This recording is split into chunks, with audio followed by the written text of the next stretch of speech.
victories. The defending champion is Nigel Mansell, and Scott Goodyear, his first and only victory coming here. Now they begin to align. There are your rows as they sweep off the final turn and look for a green flag.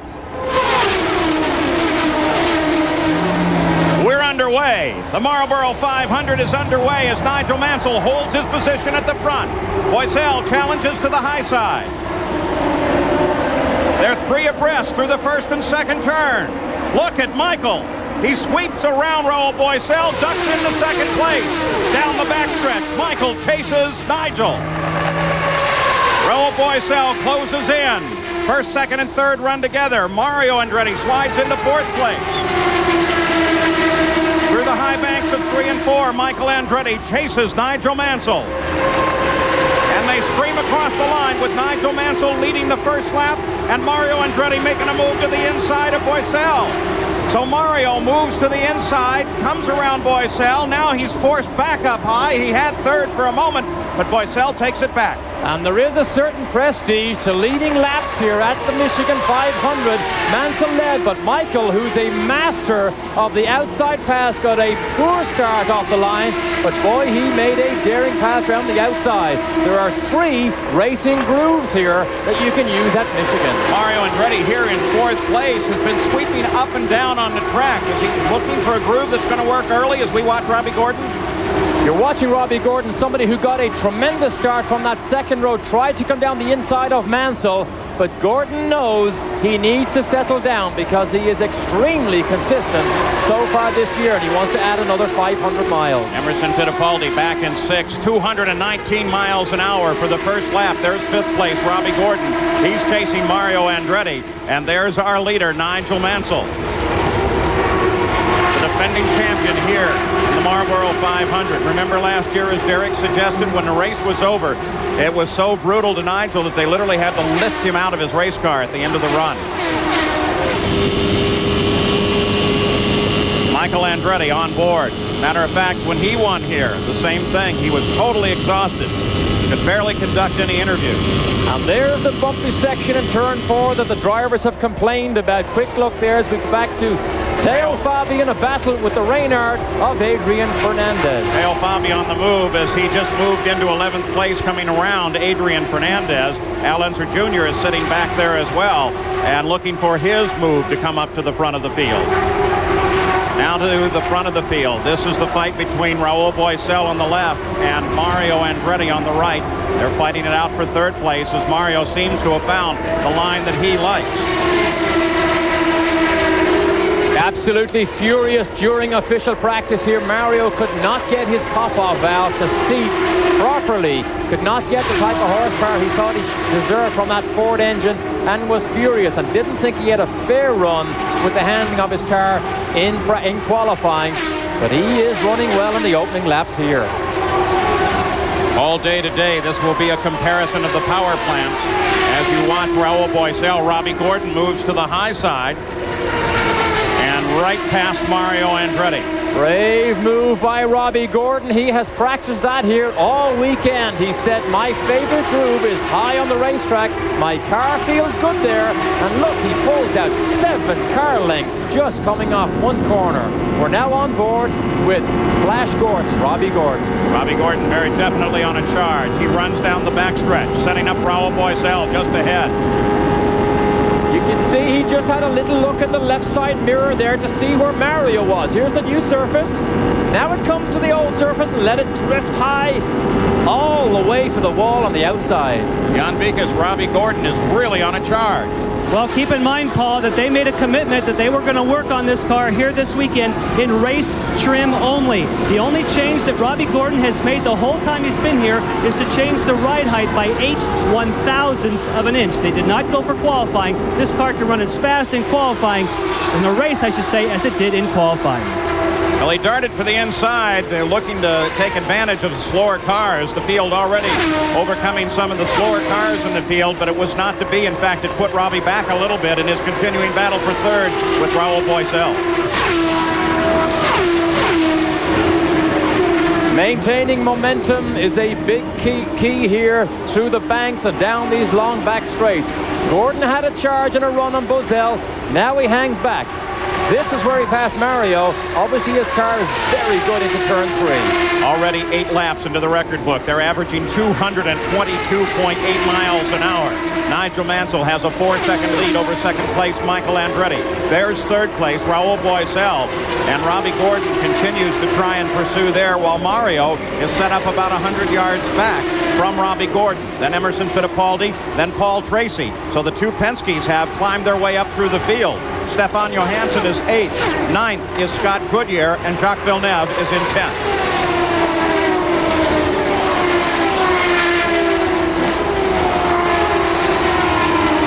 Go to the pits, get an update on Boisel from Gary Gerald. First radio conversation to the crew, Paul, indicates that Rahal Boisel, running third, has begun to pick up a bit of a push and is now being pressured by Robbie Gordon. You saw him dart down to the inside going into 3. Now you're on board the nose of Bobby Rahal, who very early here on lap number 10 is making an unscheduled stop in the pits. Could it be more trouble for the Honda engine? They've had lots of trouble with the Honda here this weekend. For some reason, it does not like running on the high bank. They blew 3 engines before qualifying ever started on Saturday afternoon. We continue to watch this battle for third place as Robbie Gordon still tries to close in. And backmarker traffic very much a factor now. What a spectacular view. That's mounted on the left side pod, just ahead of the left rear wheel on Robbie Gordon's car.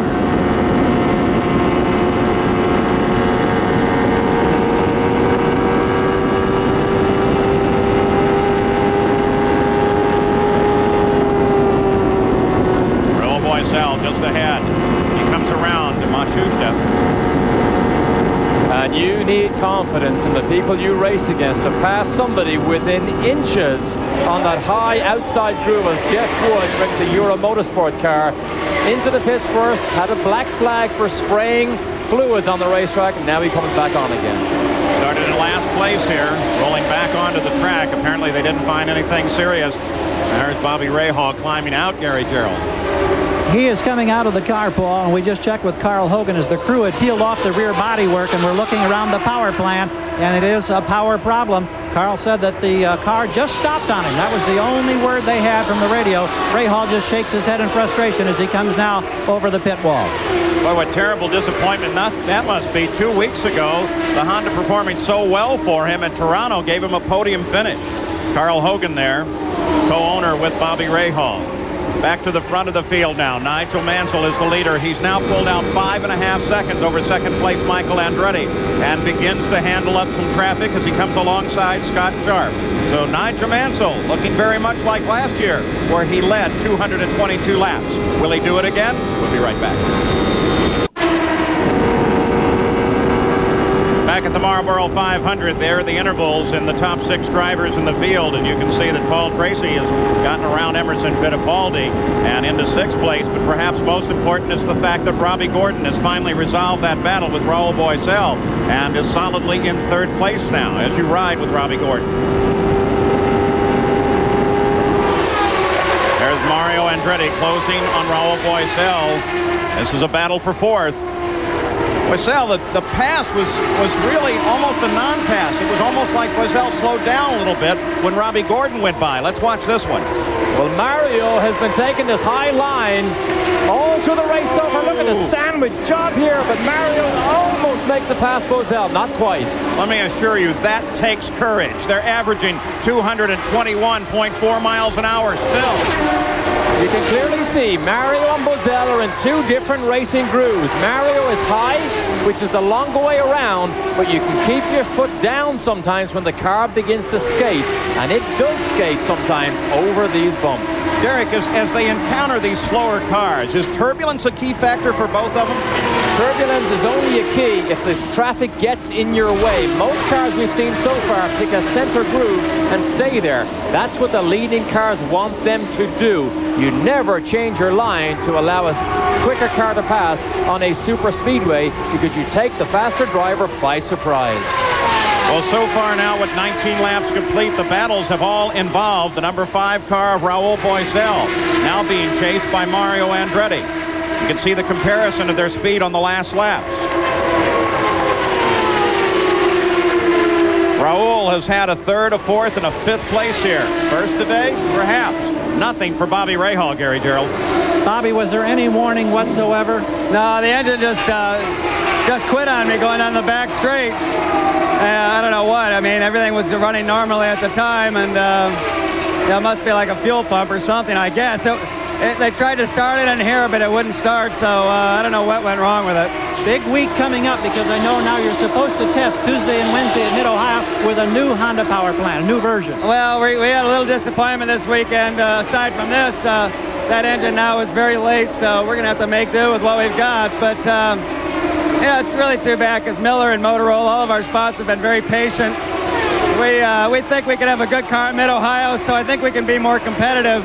But the ovals definitely have not been our friends with this engine this year. Thanks, Bob. Thank you. Paul? Sad for Bobby Rahal, as now you're on board with the race leader, Nigel Mansell, in that left side camera. If you compare, as you watch these onboard shots, consider the clouds are running level. That'll give you a real good idea of how much they really roll into the bank as they come into the corner. We look at the running order at the completion of the 21st lap. 18 degrees does not sound a lot, but if you try and walk up that banking, you would be astonished just how hard a job it is to walk up to the concrete wall. But this gives you an idea how bumpy this racetrack can be, because it shocks. Oh, tire blow. Gordon's in trouble. He holds it off the wall thus far. Oh, what a scary moment for Gordon. Look at that thing peeling off. Yellow flag, of course, comes out. Still a very dangerous moment for the driver that was running so well in third place. 2 weeks ago at Toronto, very much the same thing. He was the pole sitter, had tire problems, ran off the end of the course. And that may be the scariest moment that Robbie Gordon has ever had on a super speedway. Remember, when the car is running well, you never go below 225 miles an hour, then you have a tire blow. 23rd lap, the leader Nigel Mansell is into the pits. I would say this would be a little early, so an interesting strategy being played by the Newman-Haas team, at least with Nigel Mansell. The stop itself is routine, though we saw some work from this onboard camera occurring at the back of the car. Not really sure what that is. Look at him skate as he comes out, 11.5 seconds. Nigel Mansell is out. Fittipaldi is in as well. So a lot of cars deciding lap 23, 24 is a good position, Gary Gerald. Yeah, Paul, it's interesting. Two of the Penske cars are in for service and are ready to leave. We're watching Fittipaldi go out.